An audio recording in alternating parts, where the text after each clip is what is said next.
total goosebumps overload. Let's take a moment to notice their green outfits. Na moss green pero parang moss green. Basta, magkaparehas lang yun.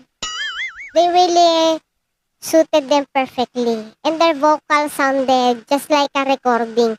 And you could see their faces so immersed in the song. At Sarah G's stage presence was so powerful. Her face showed she's a total performer, right? Yeah. And the choreography. Let's not forget how difficult the song already. At yung dance is also so hard to perform.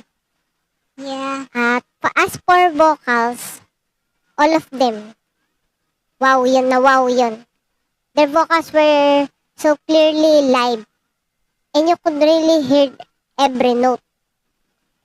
At yung voice ni Pablo, amazing. Pitch perfect.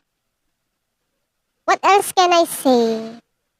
Sarah Giselle rap left me, wanting more.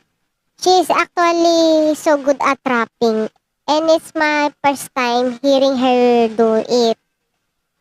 You think it was a western song. Para sa akin lang para sa akin lang yan. It's impressive.